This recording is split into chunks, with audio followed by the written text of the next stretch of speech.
नमस्कार दोस्तों, स्वागत है आप सभी का आपके अपने चैनल अमन प्रैजी के जिसमें जैसा कि फ्रेंड्स आज है आपका 16 नवंबर और 16 नवंबर को आपका दिल्ली पुलिस का एग्जाम था जो कि आपका फर्स्ट शिफ्ट का एग्जाम समाप्त हो गया है। तो फर्स्ट शिफ्ट में आपके जो 50 जीके के प्रश्न पूछे गए थे उनमें से अधिकतर या कहें तो लगभग सभी प्रश्न जो कि मिल गए हैं। तो चलिए उन सभी प्रश्नों को देख लेते हैं। जिनका एग्जाम था वो लोग मिला लीजिएगा कि आपका कितना सही हुआ। जिनका एग्जाम नहीं था वो एक्स्ट्रा फैक्ट के साथ पूरे वीडियो को ध्यानपूर्वक सुनिएगा। आपको यहाँ से आपके जो भी आपके शिफ्ट में एग्जाम होंगे जिस दिन भी होंगे यहाँ से प्रश्न जो कि देखे ही जाएंगे कन्फर्म। ठीक है, तो देखिए पहला जो प्रश्न आपका है वह है कि राजस्थान में कर्तन एवं दहन कृषि क्या कहलाती है, इसका ये पूछा गया था। तो इसका राइट आंसर आपका हो जाएगा वाह लड़ा। ठीक है, वाह लड़ा इसका राइट आंसर हो जाएगा। खेती के कर्तन एवं दहन कृषि पद्धति को राजस्थान में वालड़ा के नाम से भी जानते हैं। इसके अलावा कर्तन एवं दहन कृषि एक प्रकार की खेती है जिसमें फसलों के स्थान बनाने के लिए वनों को जला दिया जाता है और स्थान को साफ कर दिया जाता है।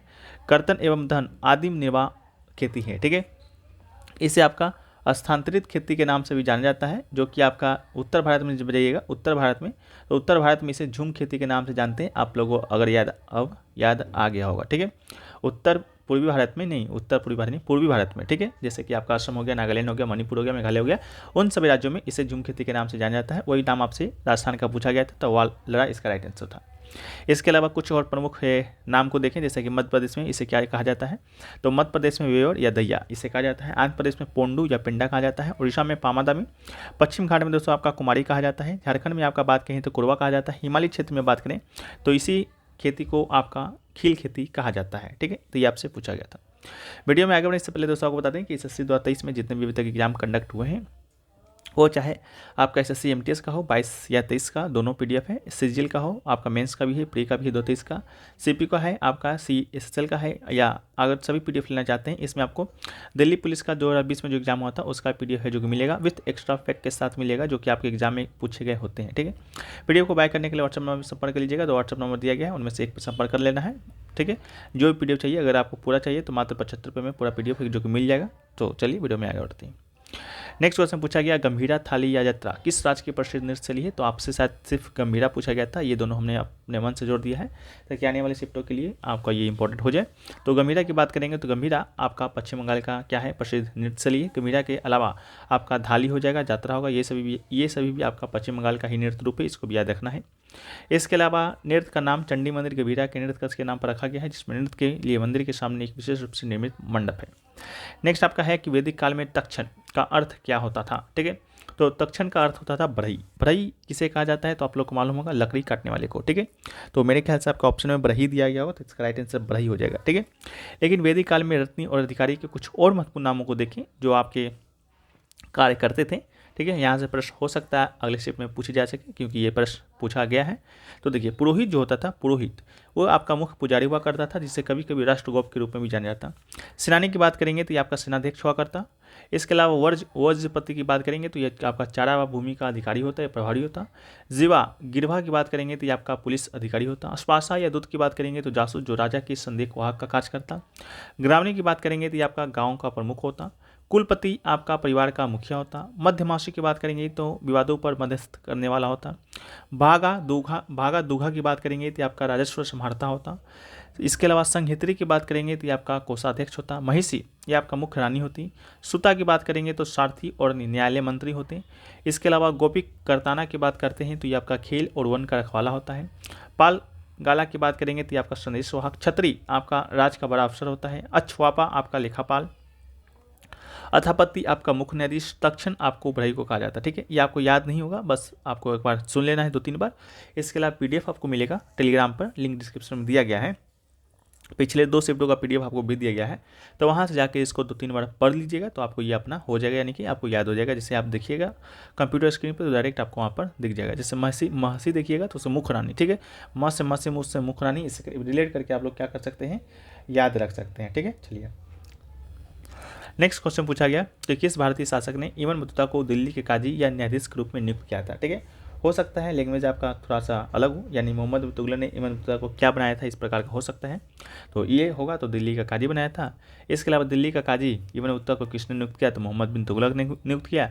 इसके अलावा ये प्रश्न ये भी हो सकता है कि मोहम्मद बिन तुगलक ने दिल्ली के काजी के रूप में किसने नियुक्त किया तो इमन बतूता को नियुक्त किया। लेकिन प्रश्न का स्वरूप तो कुछ मतलब लैंग्वेज कुछ और हो सकता है, लेकिन स्वरूप आपका यही था। ठीक है, तो मोहम्मद बिन तुगलक ने इब्न बतूता को दिल्ली को काजी या न्यायाधीश नियुक्त किया था।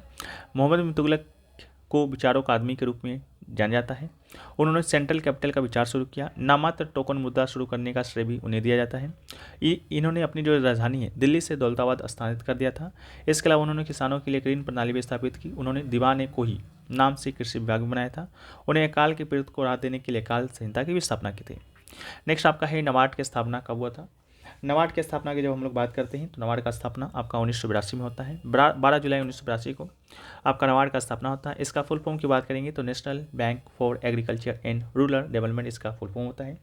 इसके साथ नबार्ड एक आपका क्या है, तो एक आपका वित्तीय संस्था या बैंक है जो मुख्य रूप से भारत के ग्रामीण क्षेत्रों पर केंद्रित है। इसके अलावा नबार्ड की स्थापना की बात करेंगे कि स्थापना कौन किस समिति की सिफारिश पर होता है, तो नबार्ड का जो स्थापना है वो आपका शिवरमन समिति की सिफारिश पर किया जाता है। तो इस बात को भी ये देखिए, शिवरमन समिति। इसके अलावा इसकी स्थापना राष्ट्रीय कृषि ग्रामीण विकास अधिनियम 1981 को लागू करने के लिए किया गया था। ठीक है, 1981 को लागू करने के लिए किया गया था। अधिनियम की बात करेंगे तो 1981 होगा। यह आपका ग्रामीण क्षेत्रों में कृषि आर्थिक गतिविधियों से संबंधित नीति योजना और संचालन के लिए जिम्मेदार है। इसका मुख्यालय की बात करेंगे हम लोग, तो मुख्यालय इसका मुंबई महाराष्ट्र में पड़ता है। नेक्स्ट क्वेश्चन है कि हाफ गर्लफ्रेंड के लेखक कौन है। हाफ गर्लफ्रेंड एक मूवी भी आया था आपका अर्जुन कपूर और श्रद्धा कपूर का। ठीक है, तो शायद आप लोगों ने देखा होगा। तो वो मूवी है एक उपन्यास पर आधारित था जो कि हाफ गर्लफ्रेंड उपन्यास ही नाम उसका भी नाम था, जो कि चेतन भगत के द्वारा लिखा गया था। तो इसका राइट आंसर आपका चेतन भगत होगा। उपन्यास हाफ गर्लफ्रेंड के लेखक चेतन भगत हैं। यह उपन्यास ग्रामीण बिहार, नई दिल्ली, पटना और न्यूयॉर्क पर आधारित है और ये एक बिहारी लड़के की कहानी है जो लड़की का दिल जीतने का प्रयास करता है, जिससे वो प्यार करता है। वो चेतन भगत के 6 उपन्यास में से एक है। तो आप लोग जो मूवी नहीं देखेंगे जाकर देख लीजिएगा।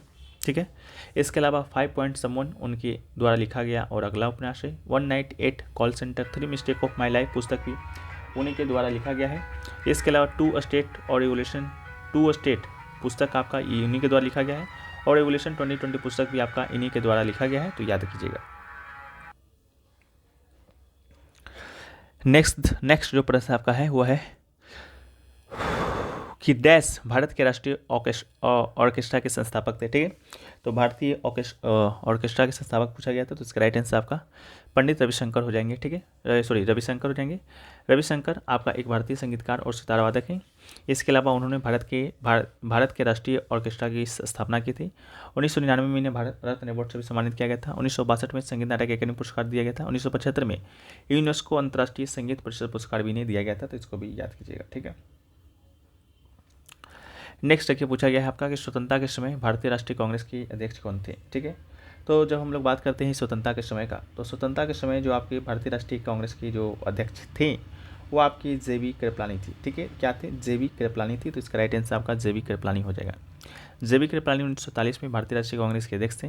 कृपलानी से पहले आपके कांग्रेस के अध्यक्ष 1946 में कौन थे, तो ये आपकी जवाहरलाल नेहरू जी थे।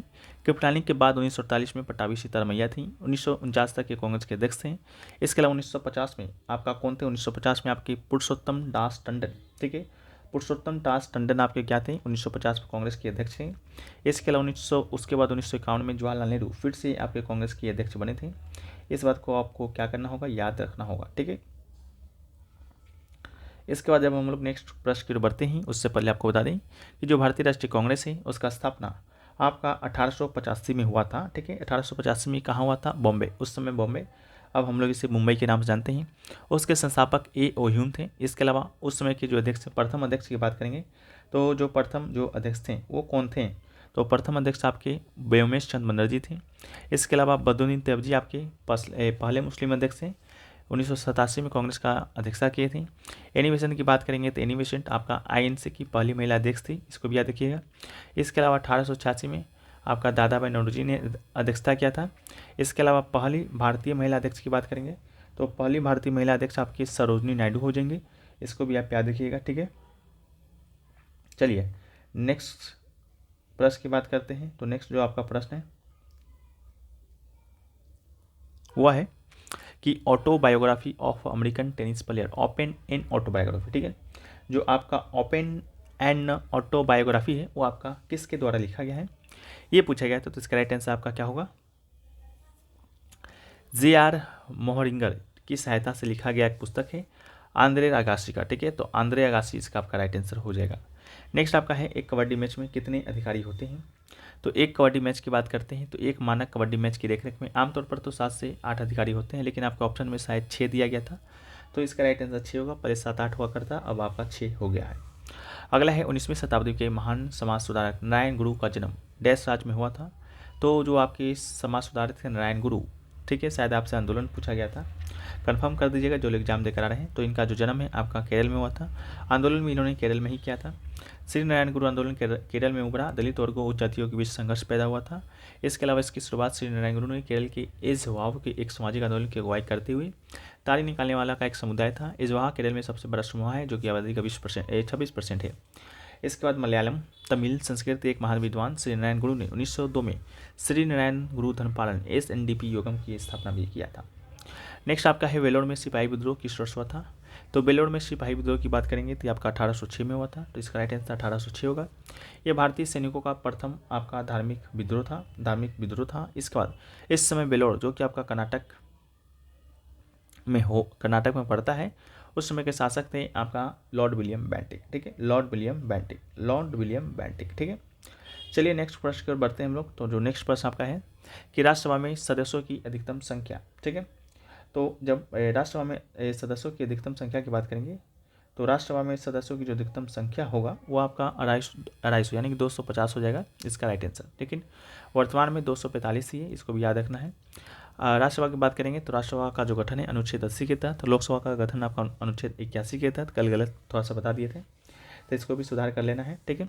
राज्यसभा का गठन आपका अनुच्छेद 80 और लोकसभा का आपका अनुच्छेद 81 और 79 आपका संसद का गठन, ठीक है। राज्यसभा एक आपका स्थायी सदन है, ये आपका कभी विघटित इसका नहीं होता है लोकसभा की तरह, ठीक है। वर्तमान में राज्यसभा के कुल सदस्य आपका 245 है, लेकिन हर दूसरे वर्ष 1/3 सदस्य सेवानिवृत्त हो जाते हैं। प्रत्येक तीसरे वर्ष की शुरुआत में नए चुनाव राष्ट्रपति नामांकन से उन खाली सीटों को भरा जाता है। इसके अलावा राज्यसभा में SC/ST के लिए कोई भी सीट आरक्षित नहीं है जिस प्रकार लोकसभा में है। नेक्स्ट क्वेश्चन आपसे पूछा गया है कि मुराद अली खान निम्नलिखित में से किस खेल से संबंधित है। तो मुराद अली खान की बात करेंगे, मुराद अली खान का जो संबंध है वो दोस्तों आपकी शूटिंग से है, तो इसका राइट आंसर क्या होगा, शूटिंग हो जाएगा, ठीक है। शूटिंग से इनका संबंध है। इसके अलावा मुराद अली खान एक भारतीय खेल निशानेबाज है, उन्होंने भारत को विश्व शूटिंग मानचित्र पर लाने का श्रेय दिया जाता है। इसके अलावा वो उत्तर प्रदेश के मुजफ्फरपुर नगर के हैं। 1996 में इन्हें अर्जुन पुरस्कार से सम्मानित किया गया था और 7 बार भारत के राष्ट्रीय चैंपियन भी रहे हैं, ठीक है। नेक्स्ट आपका है मध्यमंडल का ऊंचाई पूछा गया था, तो इसका राइट आंसर 50 से 80 किलोमीटर हो जाएगा मध्यमंडल का ऊंचाई, ठीक है।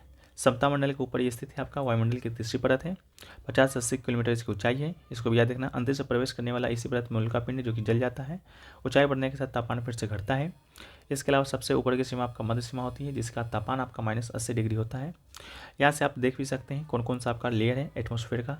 एक आपका ट्रोपोस्फेयर है, ठीक है, ट्रोपोस्फेयर। इसके अलावा स्ट्रेटोस्फेयर है, इसके अलावा मेसोस्फेयर है, ठीक है।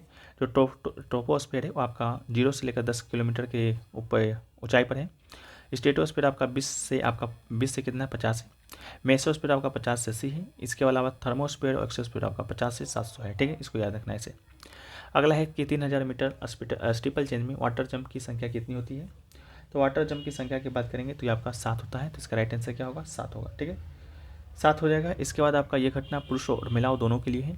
स्टीपल चेंज के तय की जाने वाली दूरी 3000 मीटर होती है। इस प्रकार 400 मीटर ट्रैक के लिए एक एथलीट को 3000/4 मीटर दौड़ना पड़ता है जो कि 7 और 1/2 चक्र होगा।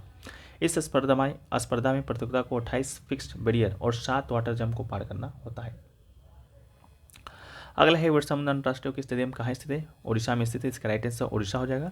बिरसा मुंडा अंतर्राष्ट्रीय स्टेडियम की बात करेंगे तो प्रसिद्ध आदिवासी नेता स्वतंत्रता सेनानी बिरसा मुंडा के नाम पर रखा गया था। 20,011 अस्थायी सीटों की बैठने की क्षमता के साथ ये आधिकारिक तौर पर 29 जनवरी 2023 को गिनीज वर्ल्ड रिकॉर्ड्स के द्वारा दुनिया के सबसे बड़े हॉकी स्टेडियम के रूप में इसे मान्यता भी मिला है, इसको भी याद रखिएगा। अगला है फुगड़ी जो नृत्य है आपका किस राज्य से संबंधित है। तो फुगड़ी नृत्य की बात करते हैं तो फुगड़ी नृत्य आपका गोवा से संबंधित है, इसका राइट आंसर आपका गोवा होगा। फुगड़ी एक गोवा का लोक नृत्य है जो कि कोंकण क्षेत्र की महिलाओं के द्वारा गणेश चतुर्थी और व्रत जैसे धार्मिक त्योहारों के दौरान किया जाता है।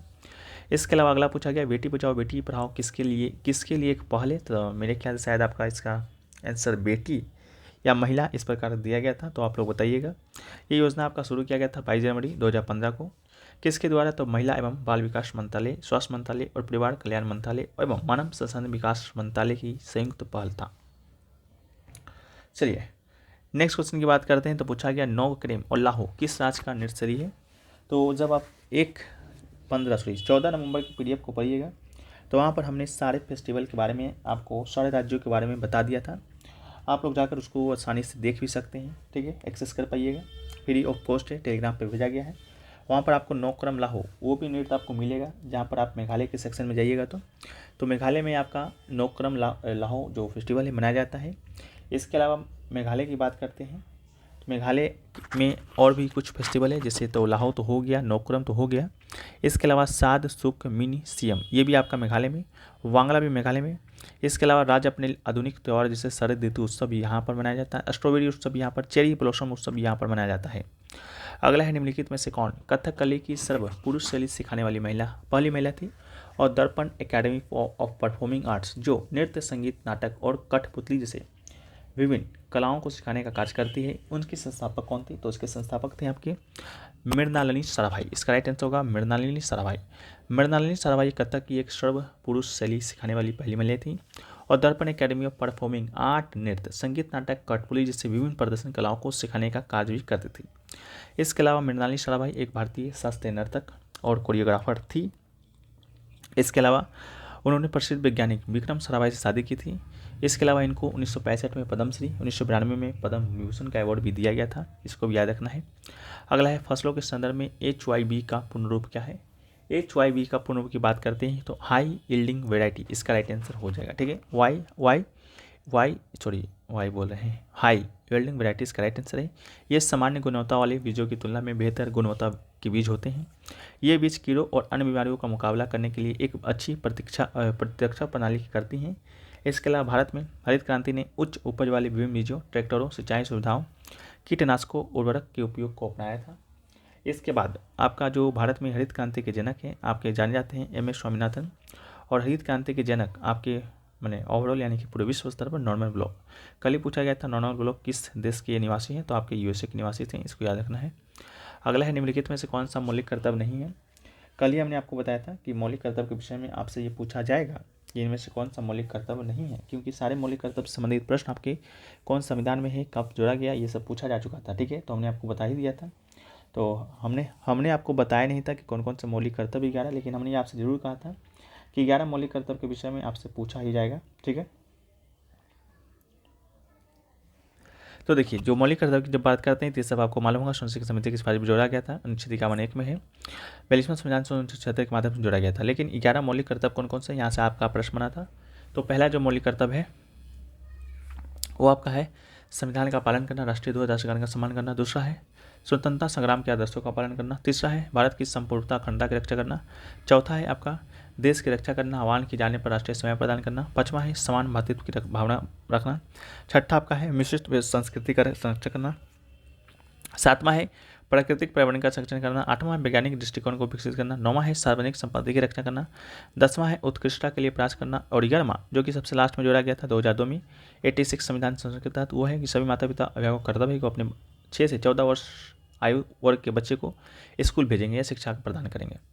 देखिए 3 क्वेश्चन ऐसा है जो कि पूरा कन्फर्म नहीं मिल पाया है लैंग्वेज के साथ। आप लोग कमेंट सेक्शन में बताइएगा जो एग्जाम देकर रहे हैं। पहला 1991 में NEP सुधारों के कारण निम्नलिखित में से क्या नहीं हुआ है, ये पूछा गया था। एक हरित क्रांति का मुख्य आदर्श वाक्य पूछा गया था और निम्नलिखित में से कौन सा DPSP के शासन के बारे में बताता है, ठीक है। इन 3 क्वेश्चन के विषय में जो एग्जाम देकर रहे हैं आप लोग बताइएगा। नेक्स्ट क्वेश्चन है कि निम्नलिखित में से कौन सा संवैधानिक निकाय नहीं है। एक ऑप्शन नीति आयोग का दिया गया था जो कि बिल्कुल राइट आंसर था। नीति आयोग आपका संवैधानिक निकाय नहीं है। इसकी स्थापना 2015 में हुआ था 1 जनवरी के दिन। यह आपका इसका गठन योजना आयोग के आधार पर स्थान पर किया गया था। इसके अध्यक्ष आपके प्रधानमंत्री होते हैं। पूरा नाम आपका national institute for transforming of India है। ये भारत सरकार की प्रमुख नीति थिंक टैंक है जो दिशात्मक नीतिगत इनपुट दोनों का प्रदान करती है। वर्तमान संरचना की बात करेंगे तो इसमें एक अध्यक्ष होता है जो कि नरेंद्र मोदी है। एक आपका उपाध्यक्ष होता है जो कि सुवर्ण बेरी है। मुख्य कार्यकारी अधिकारी जो कि CEO होता है वो आपका सितंबर 2022 तक आपका परमेश्वर अय्यर थे, लेकिन अब आपके हैं श्री BVR सुब्रमण्यम है, इसको भी याद रखना है।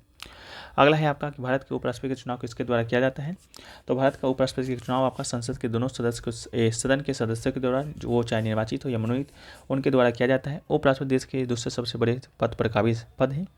इसके अलावा जो आपका उपराष्ट्रपति की बात करेंगे तो वर्तमान में उपराष्ट्रपति आपके जगदीप धनखड़ हैं, 14वें राष्ट्रपति हैं। इसके अलावा पहले राष्ट्रपति थे आपके डॉक्टर सर्वपल्ली राधाकृष्ण, दूसरे आपके जाकिर हुसैन जी। ये प्रश्न आपको पूछा जा चुका है पहले भी। अगला है कि नरेंद्र मोदी के द्वारा किसानों को सहायता प्रदान करने के लिए योजना का नाम पूछा गया था। तो योजना तो बहुत सारे हैं, लेकिन आपका ऑप्शन में क्या था, कमेंट सेक्शन में बताना है। अगला है 2011 में निम्नलिखित में से किस राज्य में अनुसूचित जनजातियों की संख्या प्रतिशत सबसे अधिक है। राइट आंसर मिजोरम हो जाएगा। प्रतिशत में आपका मिजोरम का है, लेकिन जनसंख्या पूछेगा तो आपका मध्य प्रदेश होगा। ठीक है, मिजोरम में 94.8% है। इसके बाद आपका नागालैंड में है, इसके बाद मेघालय में है, इसके बाद अरुणाचल प्रदेश में है। ठीक है, इसके बाद यूटी की बात करते हैं तो यूटी में सबसे ज़्यादा आपका लक्षद्वीप में है। ठीक है, इसको भी याद रखना है, सबसे अधिक। और अनुसूचित जनजातियों की साक्षरता में मिजोरम में सबसे अधिक है और आंध्र प्रदेश सबसे कम है साक्षरता दर में। अगला है निम्नलिखित में से किस नदी को तुंगभद्रा नाम की एक उपनदी, यानी कि तुंगभद्रा का आपका सहायक नदी पूछा गया। राइट आंसर कृष्णा हो जाएगा। ठीक है, कृष्णा नदी आपका तुंगभद्रा का आपका सहायक नदी है। इसके साथ आपका घाटप्रभा, मुशीश, भीमा, ये सभी भी आपका तुंगभद्रा का ही है। तुंगभद्रा नदी दक्षिण भारत में बहने वाली प्रसिद्ध नदी है। ये पश्चिम घाट से निकलती है, रायपुर के निकट कृष्णा नदी मिल जाती है।